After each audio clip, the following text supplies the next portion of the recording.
Welcome back to the Leadership Forum, a space where corporate leaders share insightful takes on the human side of ingenuity. I'm Saquib Vali, explorer. Say hi to the future.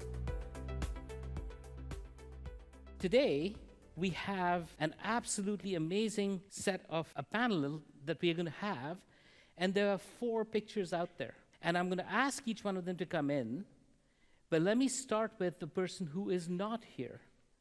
Because today in the morning, I get a message from Sandra Hooken, who's the CEO of Holland Blowview Children's Rehabilitation Foundation, and she said she had COVID.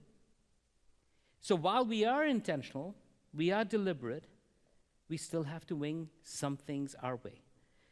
We are going to miss her a lot. I will try and channel her a bit, but while she's not here with us, the other 3 panelists, thank heavens, are here with us. So we've got Mary Ann Wenzler. She is vice president at BDC. We've got Noureen Syed, who is principal at IBM Consulting. And we've got Kundan Joshi, CEO of the App Lab and the founder. Amongst your applause, may I have the 3 panelists please step up.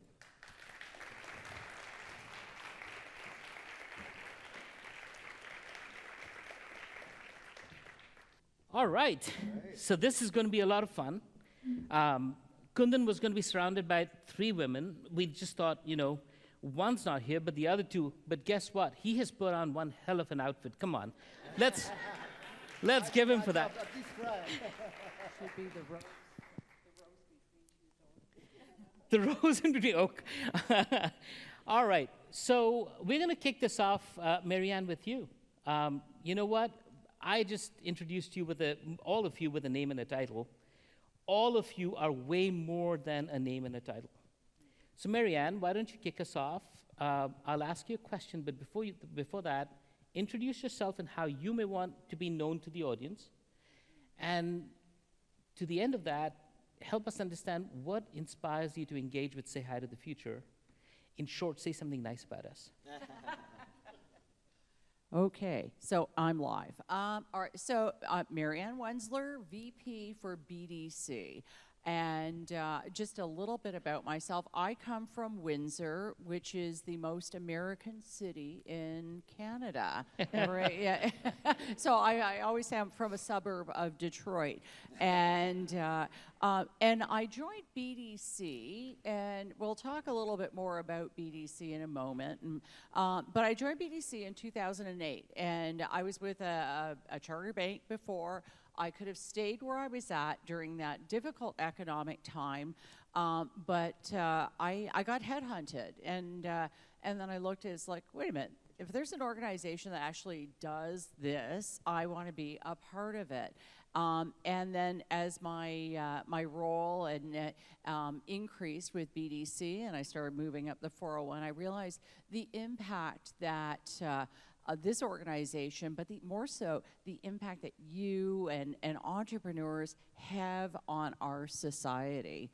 We need entrepreneurs, and we need an ecosystem where we have businesses that are profitable, that are growing and are scalable, and it's not just about the money. When we have a fully functioning ecosystem like that, society is better. Our quality of life is better. And I'm going to talk a little bit more about that. But when we chatted about this event and Say Hi to the Future, and just seeing the alignment that you have in society, in entrepreneurship, and giving back, I realized that this is mission critical. We had to be a part of this conversation, and that's why we're here today. Thank you so much. Thank you so much. And you heard it here. A banker saying it's not just about the money. All right. So Mary Ann, here's let's go a bit deeper, because you said we'll talk a bit more about BDC. But there's a role that you play, which is above and beyond your day job. So the BDC you're the champion, you're the sponsor for the Automation and Robotics Initiative. Tell us a bit more, but also tell us, how do you think about investing in that space? So, great question. Why would a bank Why would a bank, or why would somebody that works at a bank care so deeply about robotics and automation, or even the application of AI or sustainability issues? So at the heart of it, BDC, Business Development Bank of Canada, is Canada's bank for entrepreneurs. Okay, our sole purpose is to help businesses become prosperous, grow, become more profitable, because it does contribute to a successful and inclusive society. Myself personally, why I align to this and the robotics and automation and things like that as well. Well, one, I love manufacturing. You know, I go beyond that, but I'm a proud Ontarian. Okay, and I have had the pleasure of working with many, many entrepreneurs in many sectors over the years. Okay, are we ready for the but? Yeah, there's always a but, okay? But, all right, here we go. The Canada and Ontario, so we'll talk in parallel around that, has been experiencing a stagnating and ever-growing productivity problem. It's shocking, okay? And it's a problem that we need to start solving, and solving quickly. So like I say, coming here and having these discussions, you know, it's been invigorating already. So for me, as I say, you know, let's talk about why productivity and robotics and automation are so critically important. Why are we falling behind? Okay, so Canadian businesses, Ontario businesses, spend 41% less per employee on their corporate investment. So 41% than the US. Now that's staggering, you know, and that is across the board, you know, and we'll focus our conversation on the SME side of it as well. Here's another stat that is equally sobering. And you know, productivity is the magic word these days. You know, we pick up a Globe and Mail, and you know, there's an article every day about this.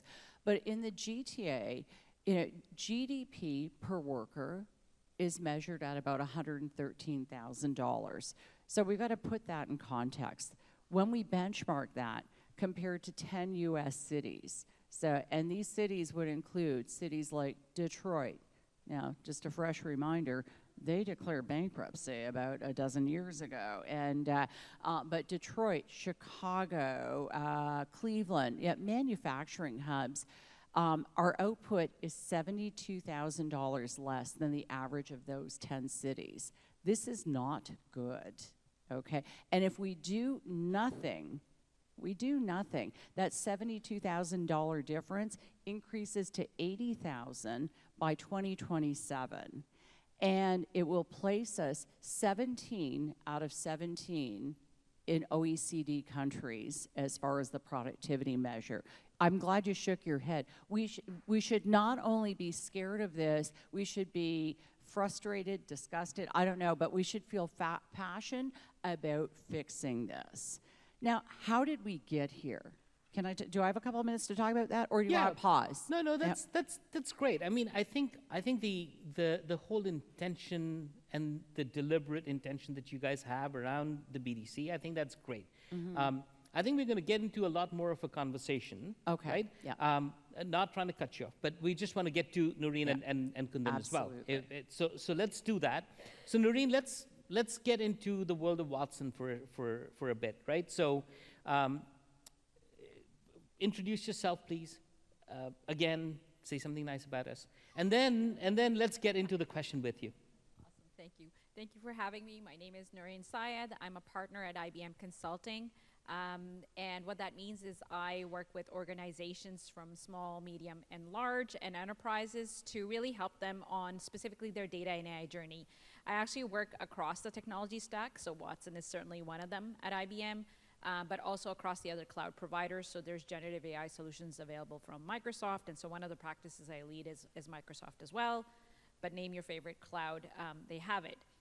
And one of the things, actually, I do this because it opens up perspectives and challenges. And I don't want to have my corporate blinders on when I go out and speak to people. I'm glad, like Mary Ann, for instance, wakes up every day and it thinks about the stats I just heard. They're ridiculously scary and disgusting. I agree with you. And so one of the key things that inspired me when Saquib and Ken initially engaged me in High, it is what they were doing. They were trying to get people to break past barriers or blockers they had in their mind. They were trying to get people to think outside of the box. They were engaging with the community to inspire each one of you as entrepreneurs, small, medium, large businesses. And that's a mission that actually gets me excited. So whether I work for a large corporate or not, every day I kind of ask, am I helping a bank today? Am I helping a public sector customer today? Am I helping a healthcare provider? What is it that I'm doing with these IT solutions? And I have to actually, outside of the we've got to solve a challenge X. I always ask 5 levels of why, because I want to know their end customers and their consumers or citizens or whoever's consuming that service, what difference will it make to them? Because otherwise I can't get excited about that project. And that's so true because I mean most of the clients and customers we speak with speak about AI for a second. It is about the next person who the CEOs literally tell us that if the next time my board asks me to do something about AI, I'm going to whack them. because I don't know where to begin. Because this whole gap from better thinking to better outcome and the journey and the bridge that needs to get made, and you must be seeing that every single day. Absolutely. Speak a bit more about that. Well, this is exactly why I didn't actually start talking about Watson, because it's not about the technology, the Watson, the Azure, the OpenAI, whatever you're going to use, but it's really what and why. And it starts off at, I'd say whether you're a small business or a large enterprise, it starts off actually as a strategic level. You have to have a direction. We could say bottom line, everybody's either trying to cut cost or grow business. That's fantastic, but you do have some priority areas. So if you're a new business, you might be like, I'm going to solve this problem, something about sustainability, something I'm passionate about, whether it be, we heard Laura speak about kind of making healthcare better for others. What is that strategic initiative that you're embarking on? And then what are specific segments? And this is how I actually work with customers day in, day out when they call me in for Gen AI. And they're like, where's the Gen AI pitch? I'm like, we'll get there. Let's just talk about what are you trying to solve. The next step is it your customer outreach experience? Is it employee productivity? And the reason that's important, let me give you a very small example. If it's employee productivity, I had a CIO come up to me, and they were a West Coast mining client. And they said, well, you know what? We have a bunch of people that reach out for new monitors on their desk, and the help desk process is horrendous, and they have to call 5 people and fill out 7 forms. I want Gen AI to give me a monitor, and then it just fills out everything and does it. And I was like, well, that's great. We could spend a couple $100,000 solving that problem. Is it really going to solve anything for your end customers? And is it really going to, how many times a year does somebody order monitors? Because this is going to make them productive. And so Gen AI can recklessly be applied everywhere. What matters is what problem are you solving and why are you solving that problem? And I really, in my day job, in and out, try to get clients to think about that before we embark on any generative AI sort of initiative or automation or data and AI initiatives with them. Thank you. Thank you for that. Kundan, let's get to you. Same spiel. Introduce yourself. What got you engaged with Say Hi to the Future? And then I'll get to a question. Certainly. I'm Kundan Joshi. Born in India, became a Canadian 24 years ago, became an entrepreneur 17 years ago, became a Mississaugan 20 years ago, so been in this beautiful city for a while. I'm an entrepreneur at heart, but I love technology and innovation, and I love building communities. And that's what I've created with every venture I've created. Obviously, we are part of some communities, Macasio Forum with yourself and Sandra, who's not here. Parveen here inspired me to be a part of the YPO journey. And in App Lab, basically I've created a community of people who have a balanced heart and a balanced mind, and I'll get to that later, and are really passionate about making things happen, moving the needle. So I've created a community at the App Lab so that we can help our clients, and then I'm creating communities around technology. So Canada India Tech Council, America India Tech Council, where we can collectively elevate the bar of innovation. And you rightly said, right, productivity is a problem. I really feel right now, as Canada, we are lagging behind in the tech race at the most crucial juncture. ever, right? From a technology landscape standpoint, how technology is not going to just impact technology, businesses, but countries and nations. For us as Canada, from a government standpoint, from leader standpoint, from company standpoint, from individual standpoint, right? That's where productivity comes. We have to elevate our game. And the elevation comes from better thinking by focusing on outcomes, taking real accountability for our own future, because if not, we will get disrupted. For our country's future, else our country will get disrupted. And I know, sorry, say something nice about you. So, hi about, I absolutely love say hi to the future. I mean, because we can do that, I believe, by making peace with the future. It starts with that, with being fearless, involves being okay with our fears of the future, fears of failure, fears of judgment, all of that stuff. So being okay with that, and then really taking on future by thinking positively about really how we can change the future by taking positive action today in the present becomes extremely important. So everything that Say Hi to the Future does, I love it because I love the title. Let's say hi to the future. Hey, how are you? I'm okay with you. I'm not afraid of you. And you know what? Let's take it on. Let's do this together. Fantastic. All right, so on that one, you said you built a community around the Canada-India Tech Council and you've expanded that to the America-India Tech Council. You have a day job, which is the App Lab and the community you're building. Give us just a quick sense in terms of what's your specific motivation and what would you think is the best outcome coming out of that? Yeah, certainly. So the main motivation for Canada India Tech Council, when we started it, was to raise the bar of Canadian innovation. Like I mentioned, it's a problem, it's a challenge, and collectively, if you bring leaders together, we can solve that problem. With America India Tech Council, which launched 6 months after that, the goal is a bit higher, which is elevate and raise the bar of global innovation. And I mean, because I've started both the organizations, have the benefit of getting Canada a bit of the piece of that global innovation raising as a result of that. And I think why India stays there as a trilateral trade, I think between the three countries we can do a lot more. From a community standpoint, I mean, obviously it's a Canadian-Indian or Canadian or American-Indian initiative, but it's mainly for the three countries to come together. The diaspora obviously plays a big role there. However, it goes a lot beyond that. So that's the main objective, for leaders to come together, raise the bar, and set the right stage for the future generations. And it's very aligned to what I do. I build, as I mentioned, I build innovative communities within my organization, within our clients' organization. Here we are bringing all of them forum principles, right? Like we've learned in the various peer learning groups that we're part of, bringing that forum essentials to ensure we elevate the leadership community. Awesome. So what we're going to do next is just have a bit of a conversation between ourselves. We'll open it up to the participants here as well, but just the conversation, and all of you've got to that provocation. Let me give that provocation just a bit more with AI in mind, with the sort of stuff in investments and the work that you're doing, which is if we all think about this gap between better thinking, better outcomes, if you think about, we can keep saying, hey, our research, we were the inventors, we're the father of AI, with Jeff Hinton and all, but we're not the ones who are commercializing it. We're not the ones who are getting the bang for a buck. So what is the role that we as leaders play in the community to change that? And this is more of a discussion, so anyone may have a go at it.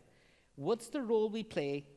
How have you developed in that role? And what have you learned along the way? Let's just have a good conversation. Do you want to? Oh, okay. Well, why don't we kick it off a little bit with how, and there is a little bit of the, how did we get here? Because we need to talk about mindset shifts as well.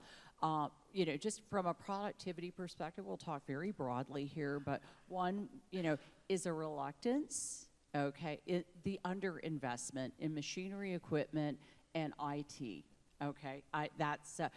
So over the years, we've rewarded things like, and again, like jobs, okay? If there's granting programs, if there's funding programs, how many jobs have you created? And that's probably served a great purpose at the time, but it's also conditioned us to throw more people at a problem when we should have been twisting that Rubik's Cube saying, how can we put more automation or AI around that as well?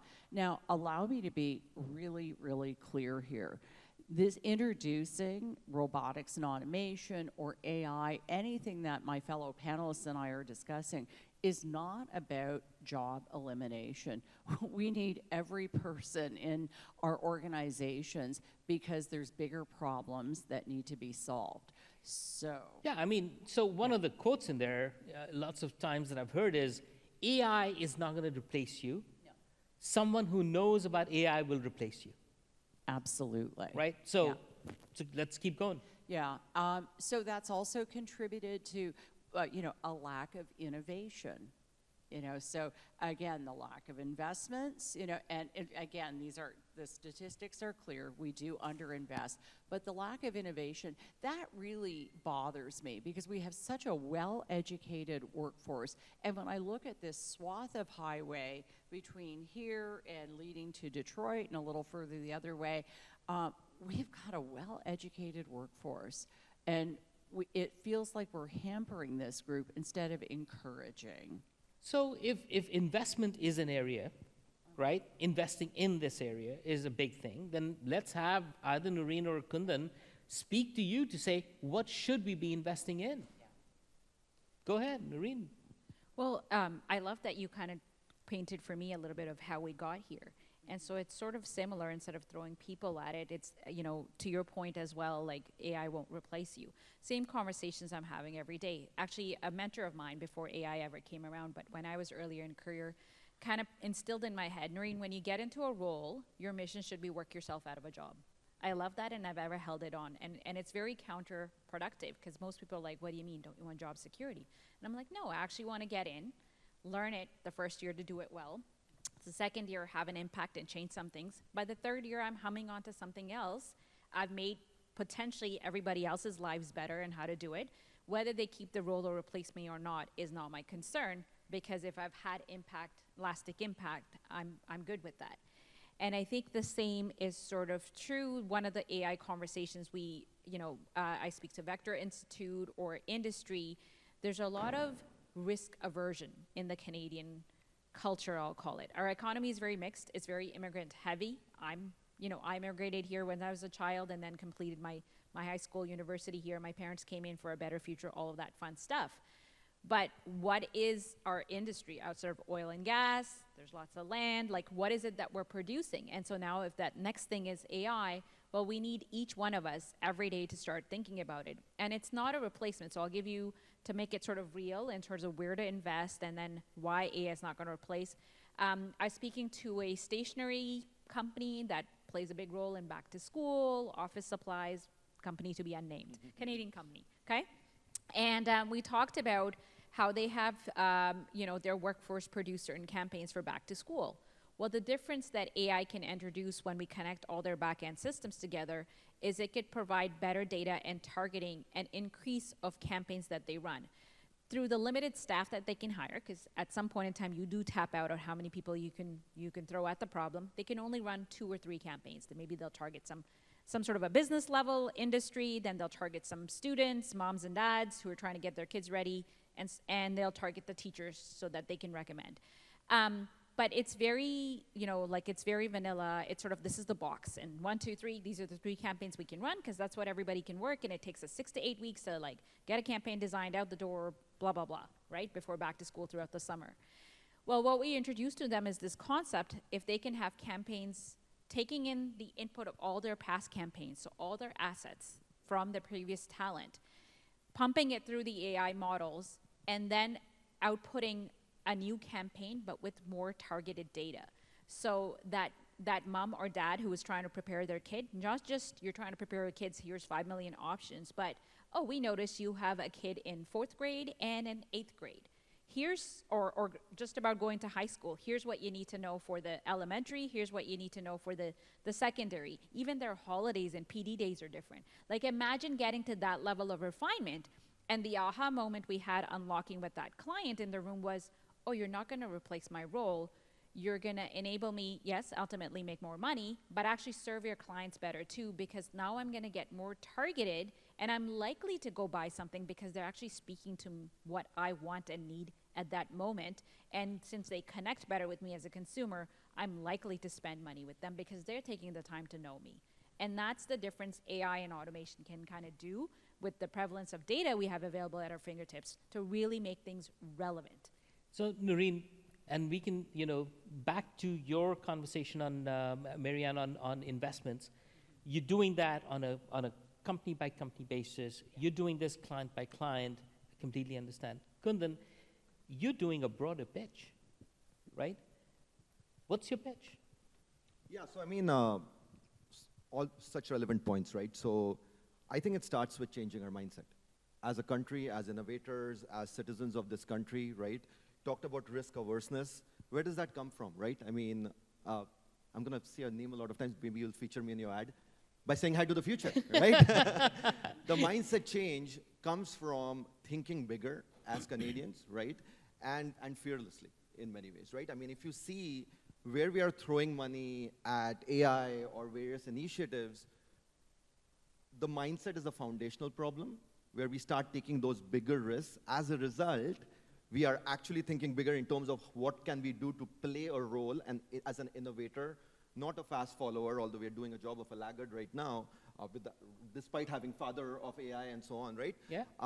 So not a fast follower, but being that innovator. And in order to do that, right, how do we have a distinct plan, a clear plan to execute it, and then we start building that culture of innovation. If our policies will drive entrepreneurs away from the country, if our entrepreneurs, I mean, and I can name many of the entrepreneurs who you would not know they were Canadian. They never found dollars in Canada. They went down to States. Yeah. And I was like, wait a minute, that's a Canadian entrepreneur. I knew him long time back. Why is he a Silicon Valley entrepreneur anymore? I'm like, well, I mean, they raised their first round in the Valley, Slack, for example. Yeah. They Yeah, raised their that's right. You will never find on any, find any publication to me that says Slack is a Canadian company. You won't find that because they got disheartened and they moved away, right? We have a great strategic advantage of having US south of our border with a much broader market, but we have amazing living conditions here in Canada. We need to adopt both of them as a part of our fabric in order to think bigger, use that as an advantage, not just to be a Canadian and maybe a US company, and that is a role of government, that's a role of investment, that's a role of entrepreneurs to think bigger as well, not thinking about, okay, let me make a quick buck in the next 2-3 years, but really think of building a big global business that's going to actually make a change, actually make a difference, right? So it kind of starts with there in many ways, and then as a community, you can actually implement that change, right? When we bring leaders together, when we can have those conversations without fear, we care about each other with a lot of compassion, but we can challenge each other as well, radical candor, right? Care personally, challenge directly, and we can have that conversation in order to really figure out with a very well-rounded, diverse perspective, right? I mean, we have that advantage as a Canadian fabric with the diversity, with the immigrant population. People have taken risks of moving their households. Unfortunately, they've taken such a big risk in their life. Yeah. A lot of them come here and say, okay, that's it, enough of the risk for me, That's but we right. can channelize that That's right. in big ways. All right, so here's us stirring the pot, and by the way, with all of these amazing individuals, we have a regular conversation. So I get this opportunity on a fairly regular basis. Let's try and open this up. So here's what's going to happen. We've got 2 mics that are running around. Please wait for that mic to come to you before you ask that question, and because we need to capture it for everyone. Go ahead. Open it up. Let's have some questions coming from you guys. It's difficult to see from here. There we go. We've got one there. Oops. While we're getting to that question, I like your point. This is a team sport, isn't it? It is a team sport. Yeah. Totally. Yeah, It is. absolutely. It is.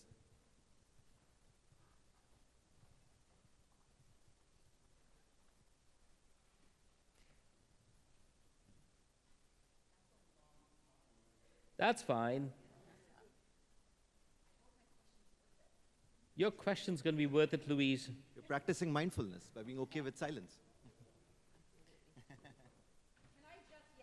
Yeah, go ahead. Okay, Kundan, you and I know each other from many, many forms. Indeed. Ways. But my question to you is, can you elaborate on a balanced heart and a balanced mind? Yeah, for sure, for sure. So the way we define balanced heart and balanced mind at the App Lab, balanced heart is a good balance between compassion for each other and passion for the cause.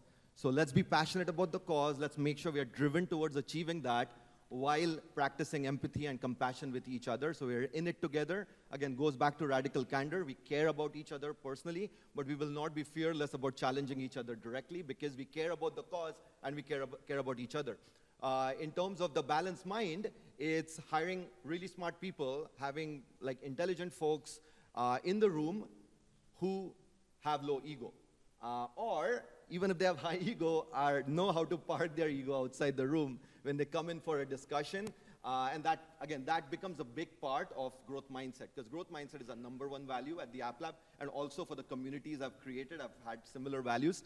So growth mindset, ego gets out of the way, fear of failure gets out of the way, you are focused on solving the problems, taking on challenges, working with each other, to make sure we are learning. Learning is the only goal, and learning together allows us to build that momentum. So that's the definition. You know, the Warren Buffett quote on this is, if I'm going to hire people who are smart and hardworking, then I have to have them with amazing amount of integrity. Because if they don't have integrity, I'd rather have dumb and lazy people. Because otherwise, they will create a lot of damage. As one of our friends says, culture vultures. Yes.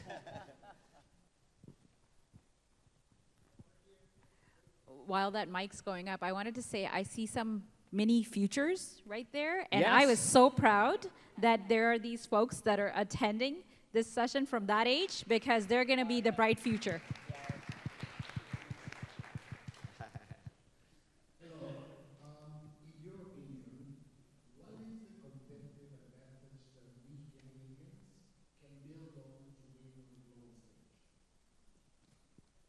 Ooh. Can I kick it off? Yeah. Me, and I'll hit it. But you know what? We have a world-class workforce. Yeah, I mean, we've got an amazing university system, and when you just again look at this corridor, U of T, Waterloo, the quality of engineers that come out of these institutions are amazing. So I think that, and the other piece of it is like in the food and beverage sector, and that's a really nice sector for Mississauga as well. That Canada brand on a global stage follows us tremendously, and I think we can replicate that in other sectors as well. But our educated workforce and the dedication that we do have to our quality. Over to you. I was going to actually just build on it. The diversity of talent, to your point, being an immigrant-filled country actually allows us to harness power. In the world of data and AI, the big topic is AI ethics and transparency and how to do it compliantly. There's a lot of black box that can happen in AI if you don't have people challenging it. It can give you outputs that could be hallucinations or what people could take as real outputs. Well, what challenges that? It's if you have a diverse team in gender, origin, you name it, your favorite vector, that allows everybody to put a different lens on, is this AI output catering to the target audience that we want to work with? So there's sort of that. And then you put in, whether it's risk aversion or actually risk takers, because I would argue that we're going to have this massive talk about risk aversion and we're going to start turning people taking risk. Well, we still need some balance and we can't be completely careless. And then what really liked Kundan is you added compassion. So you have a bunch of people in Canada from different backgrounds that not just have empathy, so they don't just feel what's in the other person, like put yourself in the other person's shoes, but actually want to take action on it, because that's the difference between compassion. And to me, marry that with what each company wants to do. So the clients I talk to, nobody ever says, give us the bottom line, like they have that, but they also want to talk about, well, Noureen, we're trying to tackle sustainability. Or, we're a grocer out in Montreal, but we have this problem where a lot of food gets wasted and it's in the fridges. And yes, we'd ideally like people to scan that fridge with an image or whatever, understand what they have left over, and maybe that's the one ingredient they need, go to our website or have a food delivery and add. But ultimately what it does is it doesn't waste the food because we enable them to make something that night. That to me is a powerful, empathetic community outreach aligned with, yes, we all have day jobs and we have to make money and sustain ourselves, but aligned and ingrained in that initiative. And I'm just wowed in some of these meetings, speaking with these clients. They're not talking to me about just dollars and cents, but they genuinely care about community, which I think is like a huge benefit to Canada. I don't know if that helps answer your I think question. one more thing. Sorry, Kundan, I'm just getting the conversation in a lot of the stuff that you spoke about. Yes, we've got some amazing big names, but we're also not good at touting a lot of our secret good names because we think it's not good for us to talk about. For example, another name that's in the room here is Sheridan, and let's give them a shout out. Yay, sure. Yes.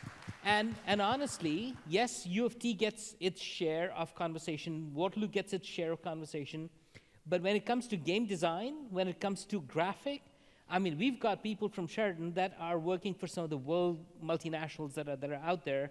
We've got our own companies like Electronic Arts and stuff, so there's a lot of work that's going on. Kundan, sorry, you would.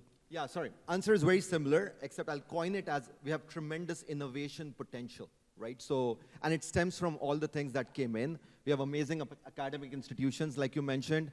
We have, again, folks who are driven from a professional pursuit standpoint.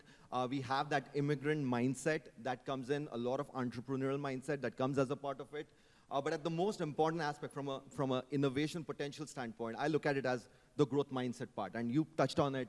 Growth mindset, ability for us to respect and not accept, but respect other perspectives. And as a result, collectively be able to innovate and raise the bar higher. Because you can then have the ability to question the status quo all the time, have the ability to have first principles thinking. So, hey, I mean, in today's AI-first world, AI-first organizations, you have to put first principles thinking. The way traditional businesses ran, the way traditional digital infrastructure worked, you have to question all of that from the foundation. And ability to, one, having good hearts, right? In Canada, we have good people with good hearts, and we have the diversity. If that comes in together by ability for us to respect each other's perspectives and take it to the next level, with the talent and the academic institutions that we have, that's the innovation potential that we can truly unlock in a big way. Awesome. Another question? Yeah, could you all hear me okay? Yeah, my question is twofold for the reason I have two friends on the stage right now. So being in corporate for so long, like large corporations, the first part of my question is that you touched upon emotional intelligence, compassion, sustainability, but when you actually go there as I'm a change practitioner and I lead transformation within the organizations, but each time in your strategy meeting or when you meet senior leadership team, I hear this often and often that, okay, leave the people side aside, let's talk about what's the implementation is. But when we see people post-COVID, they're anxious, they're fearful, and then AI and all those things. So I feel like it's a lot of just check box in organizations, and people stuff is called people stuff, and it asks to keep it away. So that one part. The other part is that a change requires a cycle. You need to see it finished. So I'm seeing it more and more, even regardless AI, that one cycle is not complete, another changes come in the way. So the older change just is left as it is, abandoned. Naina, sorry, I'm going to ask you to get to the question because otherwise we won't get to another question and we'll run out of time. So the change does not get to have its cycle. So what's the solution for that? And that is the reason I think the productivity is not realized as we actually envision, because we're not letting it prosper. Sure. So I mean, I would say, I mean, again, right, in an innovation ecosystem, enterprises, corporates play such a big role because they have so much potential to raise the bar. And I mean, in Canada India Tech Council, American India Tech Council, the members are mostly CIOs, CTOs, transformation officers, and so on, right? And a lot of times, even the CIOs and CTOs are in their own silos. And they are making technology decisions, and they're leaving the business decisions to someone else, as opposed to, hey, it's a human problem, it's a business problem. We need to all come together and solve it collectively. Our nicety as Canadians kind of gets in our way, where it's good to be nice, it's good to be respectful of each other and kind, which we already are, but we need to, again, challenge ourselves, each other directly, because we need to get to that outcome. So our ability to work together as a cohesive unit is essential for change management, is essential for converting tons of pilots. We do a lot of pilots in Canada. We don't do as much commercialization, right? That's a big problem we have. That is the issue. That is the issue. Enough pilots, guys. Let's go make some money. Because pilots happen in silos. Yeah. Transformation and commercialization happens when we all come together collectively, right? Not just as an organization, but including our customers as a part of our journey, including the community as a part of journey altogether. So, Noureen, take this one because you're part of a multinational. Sure. You're doing pilots here. Yeah. How can Canada do more within IBM? Say, give us an example. So to your point, we have the same sort of problem in consulting right now where a lot of people want to do Gen AI pilots, but when we talk about moving that forward into putting funding behind it, it's a quick drop. Even though we qualified the value, the business case, and all of that, there's still fears. And a part of it is, and so we've been changing our approach. So IBM does something called IBM Design Thinking, which is putting the users at the center of it. So to Niall's point, when change is rolling out, we often kind of think about, we're gonna, as leaders, we know the answer and we're gonna roll it out. We're actually trying to pluck the users that are gonna adopt that change into that thinking and pilot formation to say, can we move it forward? Because if we put out a pretty pilot to production and no one ever uses it, that exactly gives people fears and leaves a bad taste in their mouth to not experiment with the next pilot or put it out because they got their hands left already, right? So that's one of it. Like I'll give you guys one more thought, which is, we do business in the U.S. as well. And actually, this is not just about the U.S. Anywhere else, for example, the Middle East is right now buzzing, and they're getting a lot of investments. Asia is buzzing. They're getting a lot of investments.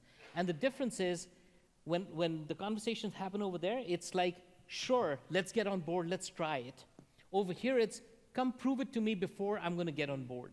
Like, that's the mindset shift that you're talking about, right? Or come to me once my competitor does it. Exactly. Do we have one more question? Can we? Yes, quickly. Okay. Be nice, Parveen, be nice. Hi, everyone. Isn't Kundan sharply dressed? Look at that. I get inspired with my dressing from him, by the way. All right. Noureen and Kundan, I know you spoke a lot about AI there. And I think that term AI gets used very loosely, because when I think of AI, I think of Skynet, right? I think of truly artificial intelligence. And is that where we are? Because we're not there. I don't think we're there. AI to me is just machine learning, it's just a more powerful data tool, right? So I think there's so many buzzwords. Like for the last 5, 10 years, all we kept talking about was blockchain. Now it's like every company says, I'm an AI company, I'm a blockchain company. It just seems like a buzzword. So where are we truly heading with AI? What is it truly, to maybe some of those who are here that aren't really engaged with AI? Because we do need to be engaged more with these powerful tools. Let's debuzz it for Parveen. As fast as I can. So first of all, artificial intelligence surprise has been around forever. Like when you moved off the abacus to a calculator, that was AI, okay? That was artificially somebody kind of doing compute for you. When you started driving cars, that was sort of an artificial intelligence because it's got compute, prediction, all of that kind of stuff as well. The generative AI, which came in sort of at tail end of 2022, it's got its ability to not just now take old data and be very expensive to train, but generate net new data in terms of images, text, content, summarization. So that gives it more natural human-like abilities, and that's what's finally leaping forward the adoption of AI. In terms of where we are, it all actually depends on how much we adopt it. So can we get to a Skynet world? Potentially, if all of us picked it up today and started running with it like crazy. But we're really far from it. And it's because what you're doing, again, keep in mind, you're elevating how much you can do, so it actually helps you increase your productivity. You can target better, you can run more campaigns if you just utilize AI, because at some point in time, you can't hire more people to do more better work. So it's kind of, you know, that phrase we've always used, do more with less? Well, AI is your answer to that. Maybe if I can leave you with that. Awesome. Quick, go ahead. I just say, I mean, the capability is there. I think responsibility is extremely important, right? I mean, how we take responsibility of AI on both ends, from a business end, right? Because right now, the AI bubble is about to burst, not because AI doesn't have the potential it can get there, it definitely has and it's there, but because the amount of investment just in the NVIDIA valuation, the ROI is just not there yet, because we're not adopting it fast enough, we're not commercializing fast enough, not just as Canada, as a world. And second, in order to get to the right future, putting humans first and taking that responsibility, that can only happen if you get rid of the fears, adopt it. We don't have a choice. AI is here to stay, but we do it in a right, human, ethic way. And talking about what a role Canadians can play, we have a great heart. We can really put in AI ethics to place in a way that we can use it to shape a better future. Put humans first, because that's what Say Hi to the Future is all about. It is the human side of ingenuity. With that, we'll have to wind it up over here. Thank you so much, Kundan, Noureen, and Mary Ann. Thank you for having us.